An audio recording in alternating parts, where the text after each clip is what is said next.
그러면 2015년 언어논리 영역 인책형 해설을 시작하도록 하겠습니다.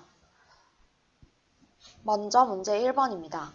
다음 글의 내용과 부합하지 않는 것은? 을 물었는데요. 저 같은 경우는 옳은과 옳지 않은을 혼동해서 실수가 발생하는 것을 막기 위해서 옳은이나 부합하는의 경우에는 동그라미로, 부합하지 않는이나 옳지 않은의 경우에는 이렇게 세모로 표시를 하면서 문제를 풀었습니다. 그리고 언어논리 영역 같은 경우에는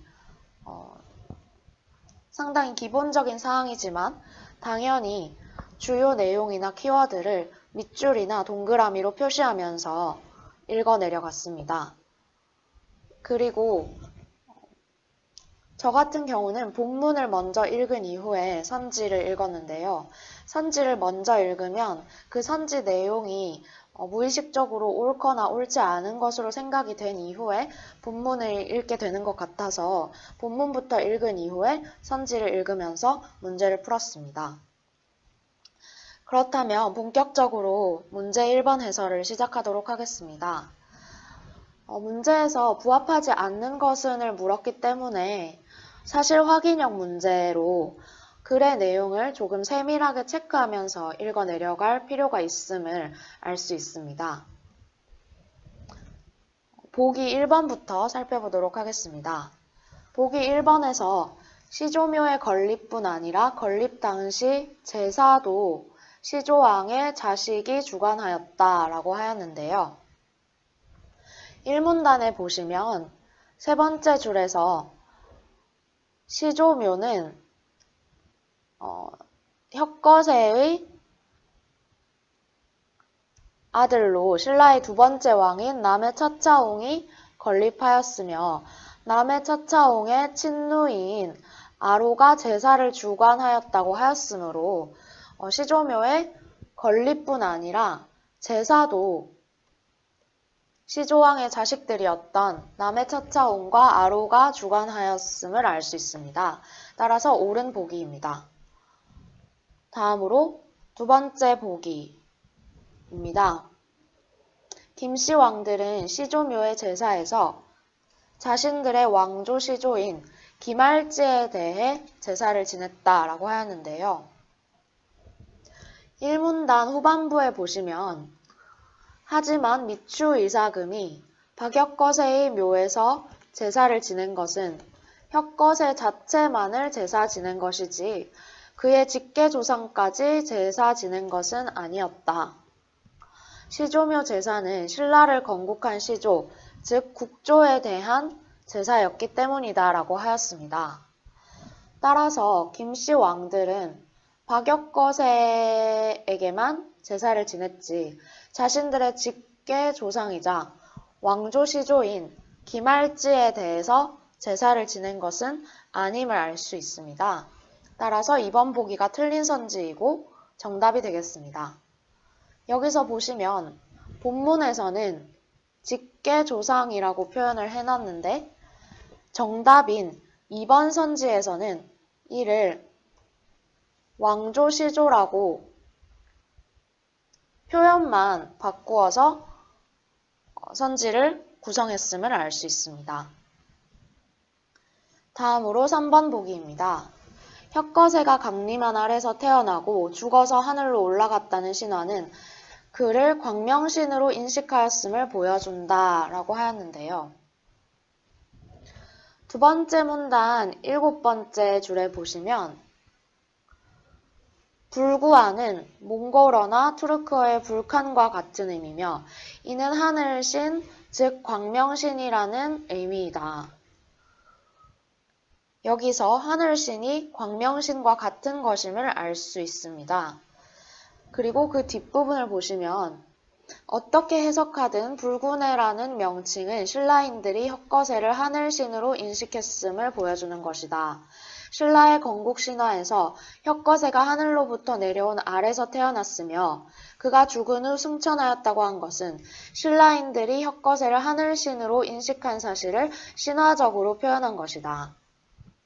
여기서 혁거세가 강림한 알에서 태어나고 죽어서 하늘로 올라갔다는 신화가 그를 하늘신으로 인식했고 한 사실을 표현한 것임을 알 수 있고 또 앞서 부분에서 하늘신이 광명신과 같은 의미라고 하였으므로 3번 선지는 옳은 선지라고 할 수 있습니다. 다음으로 4번 선지입니다. 혁거세의 별칭인 붉은 애의 내를 내로 보느냐 안으로 보느냐에 상관없이 붉은 애는 밝음의 의미를 가진다고 하였는데요. 이 문단 첫 번째 문장을 보면 혁거세는 붉은 해라고도 불렸다. 붉은 해를 비슷한 발음의 한자로 옮긴 것으로 해석되며 붉은 해를 밝음의 의미인 광명으로 해석한 것과 동일하다. 또한 붉은 해에서 마지막 글자 내는 안의 의미를 가진 한자 내로 옮긴 것으로도 해석된다.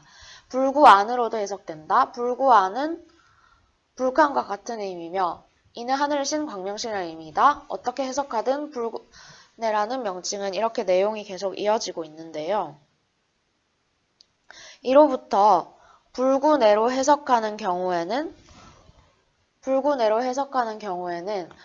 해를 옮긴 것으로 밝음의 의미를 가지고 있음을 알 수 있고 불구 안으로 해석하는 경우에도 광명신이라는 의미라고 하였으므로 역시 밝음의 의미를 가짐을 알 수 있습니다. 따라서 옳은 선지라고 할 수 있습니다. 마지막으로 5번 보기입니다. 혁거세가 알지로 불렸던 것과 사체가 토막나 지상에 떨어진 후 장사 지냈다는 것은 혁거세가 농경신임을 의미한다 라고 하였는데요. 3문단에 보시면 세 번째 줄에서 알지란 농업 생산의 풍요를 가져다주는 농경신을 가리키는 말이라고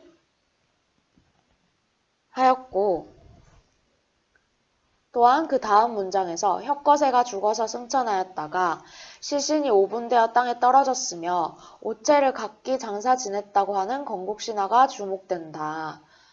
그 이후에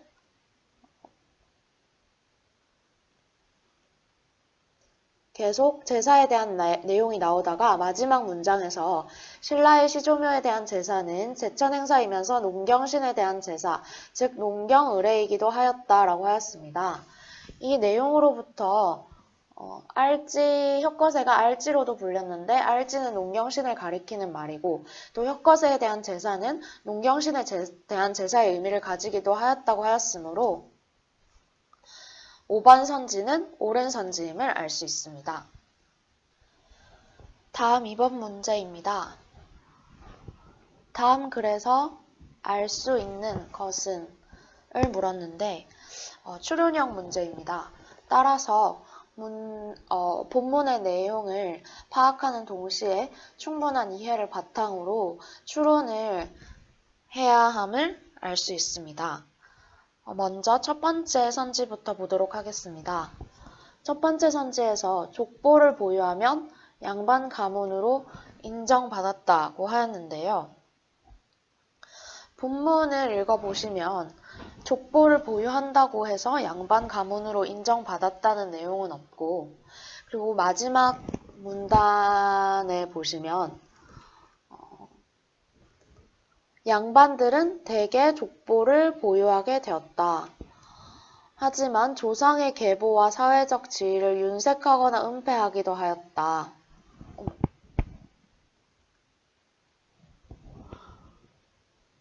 평민들도 족보를 보유하고자 하였다라고 하였으므로 족보를 보유했다고 해서 양반 가문으로 인정받은 것은 아닐 것임을 추론할 수 있습니다. 다음으로 두 번째 선지입니다. 조선시대 이전에는 가계 전승 기록이 존재하지 않았다라고 하였는데요.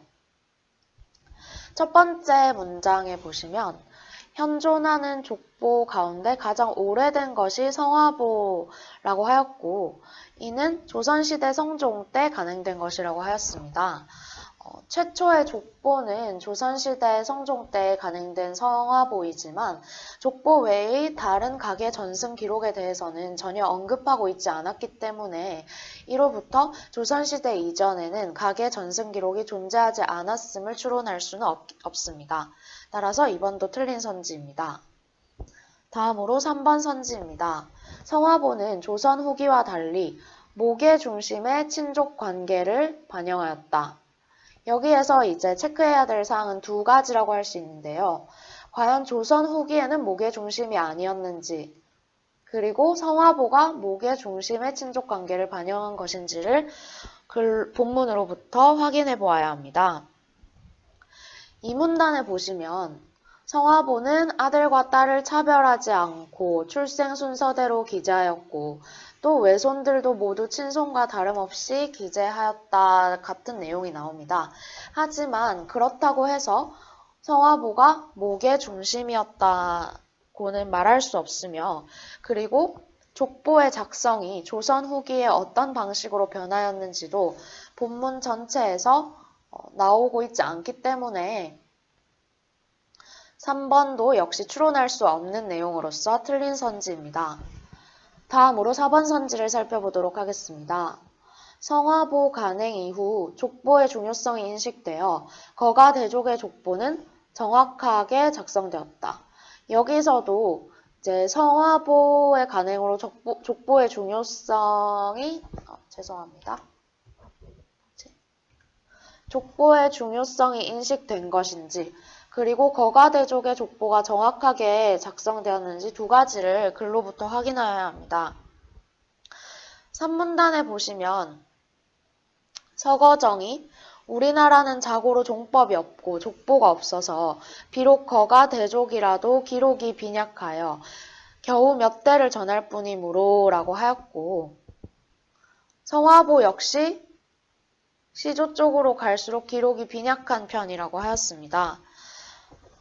따라서 거가대족의 족보는 정확하게 작성되었다는 틀린 선지이고 그리고 성화보 간행 이후에 족보의 중요성이 인식되었다는 내용도 본문에서 찾아볼 수 없습니다.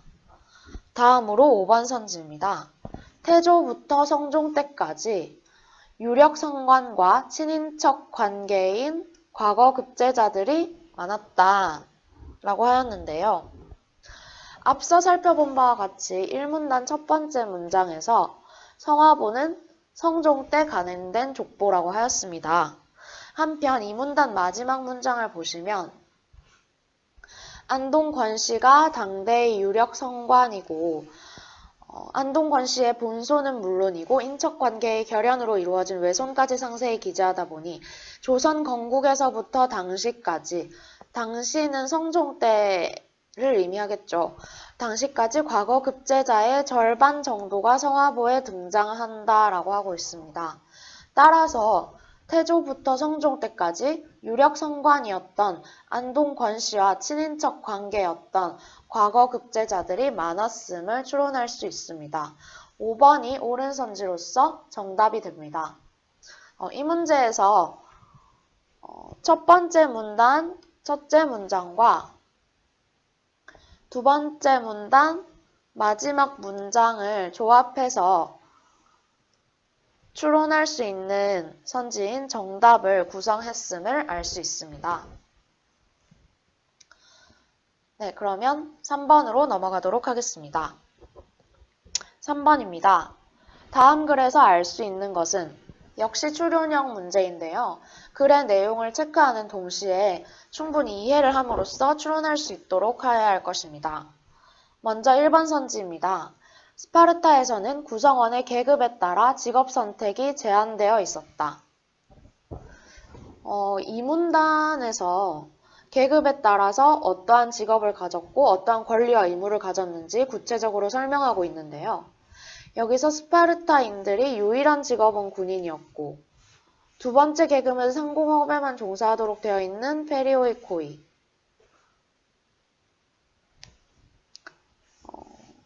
헬로트라고 불리는 농노들 등의 내용이 있습니다. 이로부터 쉽게 스파르타에서는 구성원의 계급에 따라서 직업 선택이 제한되어 있었음을 추론할 수 있습니다. 1번이 정답이 되겠습니다.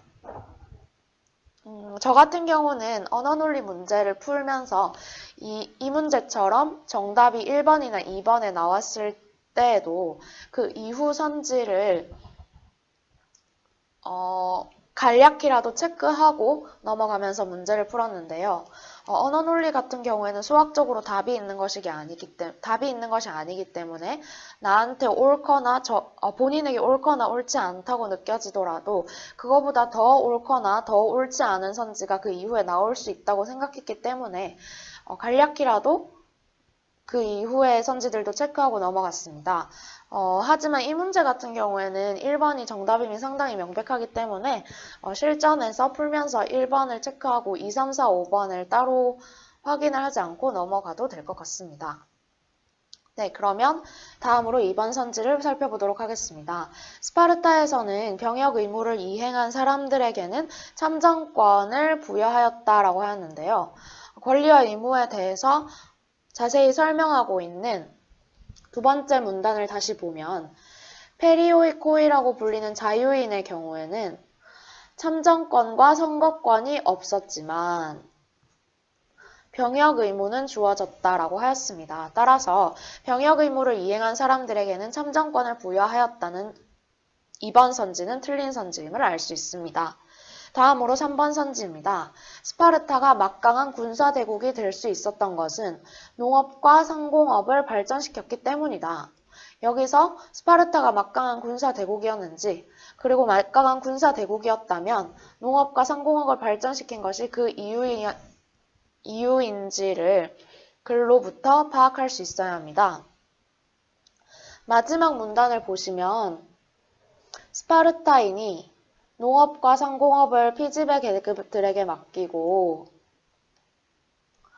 오직 군무에만 종사한 것은 방금 보여드린 것처럼 저 같은 경우는 본문을 읽어가면서 일치하는 사항을 같은 기호로 표시하면서 읽었습니다. 스파르타인이 군무에 한다고 하였기 때문에 스파르타인과 군무를 동그라미로 피지배 계급이 농업과 상공업에 종사하였다고 했기 때문에 농업, 상공업, 피지배 계급을 세모로 표시하면서 읽으면 이해에 훨씬 더 유리할 것입니다. 네, 계속해서 살펴보면 스파르타인이 농업과 상공업을 피지배 계급들에게 맡기고 오직 군무에만 종사한 것은 전체의 24분의 1밖에 안 되는 인구로 24분의 1이 스파르타인이겠죠. 나머지가 피지배 계급이겠죠. 나머지를 지배해야 하는 상황이 나온 방책이었을 것이다. 라고 하였습니다. 그리고 마지막 부분에서 불만 세력 역시 세모로 표시해야겠죠. 불만 세력을 억압해야 할 필요성이 있었고 군사대국으로 불리는 막강한 군사력을 가진 나라가 되었던 것이다. 이로부터 군사대국이 될 수 있었던 것은 피지배 계급을 지배하기 위해서 나온 방책의 결과였던 것이지 농업과 상공업을 발전시켰기 때문이라는 3번 선지는 옳지 않은 선지임을 알 수 있습니다. 다음으로 4번 선지입니다. 스파르타에서는 페리오이코이에게 병역 의무를 부여함으로써 지배층의 인구를 늘리려 하였다. 앞서 두 번째 문단에서 살펴본 바와 같이 페리오이코이는 지배층이 아니라 피지배층이었기 때문에 쉽게 4번 선지는 틀린 선지임을 알 수 있습니다. 마지막으로 5번 선지입니다. 스파르타에서 시민권을 가지지 못한 헬로트는 의무만 있었으므로 실질적으로는 노예나 마찬가지였다. 여기서 헬로트가 시민권을 가지지 못했는지 의무만 있었는지 실질적으로 노예나 마찬가지였는지를 살펴보아야 합니다. 두 번째 문단을 다시 보시면 스파르타의 세 번째 계급은 헬로트라고 불리는 농노들로 선주민이다. 비록 노예는 아니었지만 생활은 비참했다. 결혼권을 제외하고는 참정권, 사유재산권, 재판권과 같은 시민의 권리를 전혀 가지지 못했고 라고 하였기 때문에 권리가 전혀 없고 의무만 있었던 것은 아니고 결혼권은 있었음을 알 수 있습니다. 따라서 5번 선지는 옳지 않은 선지임을 알 수 있습니다. 네, 3번 문제 같은 경우에는 추론형 문제였지만 매우 쉽게 1번이 옳은 선지임을 추론할 수 있었습니다. 다음으로 4번 문제를 보겠습니다. 다음 대화에 대한 분석으로 옳지 않은 것은 이제 A, B, C, D의 대화가 나와 있는 걸 볼 수 있는데요. 각 사람의 논지를 파악하면서 본문을 읽을 수 있어야 할 것입니다. 먼저 1번 선지를 보겠습니다. A와 B는 과학자가 윤리적 문제에 개입하는 것에 부정적이다. A를 보시면 과학이 초래하는 사회적 영향과 같은 윤리적 문제에 대해서는 고민할 필요가 없습니다. 라고 하였고, B의 경우에도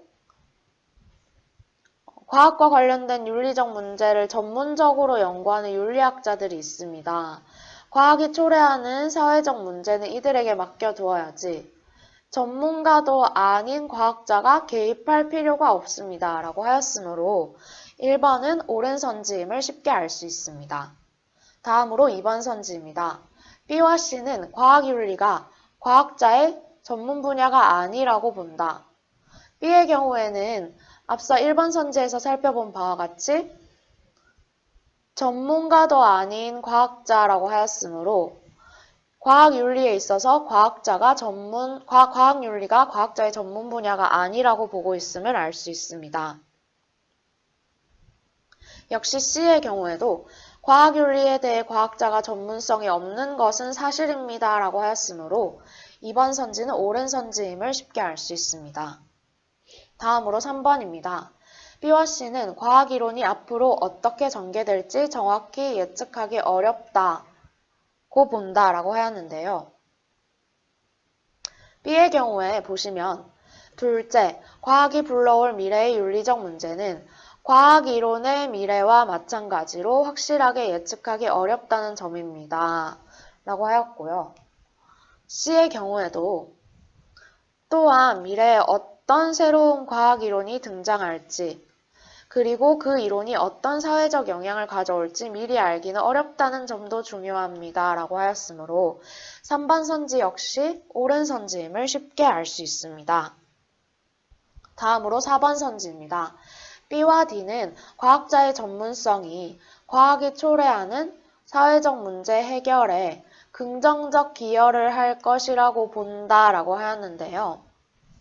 B의 경우에는 앞서 살펴본 바와 같이 전문가도 아닌 과학자, 즉 과학자가 자신들의 전문 분야인 자연과학에서는 전문가일 수는 있어도 사회적 문제나 과학윤리 분야에서는 전문가가 아니라고 하였기 때문에 전문가가 아니고 또 개입할 필요가 없다고 하였기 때문에 과학자의 전문성이 과학이 초래하는 사회적 문제 해결에 긍정적 기여를 할 것이라고 보지 않음을 쉽게 알 수 있습니다. 따라서 4번이 옳지 않은 선지임을 알 수 있습니다. D의 경우에도 살펴보자면 과학의 사회적 영향에 대한 논의 과정에 과학자들의 참여가 필요하다. 도외시에서는 안 된다라고 하였으므로 D의 경우에는 과학자의 전문성이 과학이 초래하는 사회적 문제 해결에 긍정적 기여를 할 것이라고 본다는 진술이 옳은 진술이라고 할 수 있겠습니다. 다음으로 5번 선지를 살펴보겠습니다. C와 D는 과학자와 다른 분야 전문가 사이에 협력이 중요하다고 본다라고 하였는데요. C를 보면 과학의 사회적 영향에 대해 과학자, 윤리학자, 시민이 함께 고민하고 해결책을 모색해 보는 것입니다. 라고 하면서 이제 협력이 중요하다고 보고 있고 D 역시 인문학, 사회과학, 자연과학 등 다양한 분야의 전문가들이 함께 소통해야 합니다. 라고 하였으므로 D 역시 다른 분야 전문가 사이의 협력이 중요하다고 보고 있음을 알 수 있습니다. 따라서 5번 선지는 옳은 선지라고 할 수 있겠습니다. 다음으로 5번 문제를 보도록 하겠습니다. 다음 글에서 알 수 있는 것은 역시 추론형 문제로 글의 내용을 체크하는 동시에 이해하면서 읽어내려가야 하겠습니다. 1번 선지를 보겠습니다. 온열 동물의 분변에서 기원되는 균은 모두 지표생물이 될 수 있다. 라고 하였는데요. 본문을 읽어보시면 지표생물 중에 하나인 총대장균군에 대해 설명을 하면서 세 번째 문단에서 총대장균군에 포함된 세균이 모두 온열동물의 분변에서 기원한 것은 아니지만 온열동물의 배설물을 통해서도 많은 수가 방출되고 그 수는 병원체의 수에 비례한다라고 하였습니다. 이처럼 지표생물인 총대장균군 중에서 온열동물의 분변에서 기원한 군이 있다는 내용은 있지만 본문 어디에도 온열동물의 분변에서 기원되는 균이 모두 지표생물이 될 수 있음을 알 수 있는 내용은 없기 때문에 1번 선지는 틀린 선지입니다. 다음으로 2번 선지입니다. 수질 정화 과정에서 총대장균군은 병원체보다 높은 생존율을 보인다. 네, 마지막 문단에 보시면 총대장균군에 대해 설명하면서 염소 소독과 같은 수질 정화 과정에서도 병원체와 유사한 저항성을 가지므로 라고 하였습니다. 이를 통해서 수질 정화 과정에서 총대장균군은 병원체보다 높은 생존율을 보이는 것이 아니라 유사한 생존율을 보일 것임을 추론할 수 있습니다. 따라서 2번 선지 또한 틀린 선지라고 할 수 있겠습니다. 다음으로 3번 선지입니다. 채취된 시료 속의 총대장균군의 세균수와 병원체 수는 비례하여 존재한다 라고 하였는데요. 두 번째 문단에 보시면 식수가 분변으로 오염되어 있다면 분변에 있는 병원체 수와 비례하여 존재하는 비병원성 세균을 지표생물로 이용한다고 하였습니다. 그리고 그래서 소개하고 있는 총대장균군은 지표생물의 일종이기 때문에 총대장균군의 세균수와 병원체 수는 비례하여 존재할 것임을 추론할 수 있습니다. 따라서 3번이 옳은 선지임을 알 수 있습니다. 여기서 지표생물의 정의를 이제 충분히 이해하고 있는지를 3번 선지를 통해서 묻고 있는데요. 지표생물 병원체 수와 비례하여 존재하는 비병원성 세균을 지표생물로 이용한다는 내용과 총대장균군이 지표생물이라는 점을 조합하여서 3번 선지를 구성하였음을 알 수 있습니다. 다음으로 4번 선지입니다. 지표생물을 검출하는 것은 병원체를 직접 검출하는 것보다 숙달된 기술을 필요로 한다. 이는 상식적으로도 병원체 검출 대신에 지표생물 검출을 사용하는 것은 당연히 지표생물 검출이 더욱 용이하기 때문임을 알 수 있기 때문에 상식적으로도 틀린 선지임을 충분히 알 수 있고, 첫 번째 문단을 보시면 병원체를 직접 검출하는 것은 비싸고 시간이 많이 걸릴 뿐 아니라 숙달된 기술을 요구하지만 지표생물을 이용하면 이러한 문제를 많이 해결할 수가 있다라고 한 것으로부터 4번 선지는 틀린 선지임을 쉽게 알 수 있습니다. 마지막으로 5번 선지입니다. 분변성 연쇄상구균군은 시료 채취 후 시간이 지남에 따라 시료 안에서 증식하여 정확한 오염 지표로 사용하기 어렵다라고 하였습니다. 마지막 문단을 보시면 분변성 연쇄상구균군에 대해 설명하면서 이들은 잔류성이 높고 장 밖에서는 증식하지 않기 때문에 시료로서에서도 그 수가 일정하게 유지되어 좋은 상수소독 처리 지표로 활용된다라고 하였으므로 역시 5번 선지가 틀린 선지임을 쉽게 알 수 있습니다.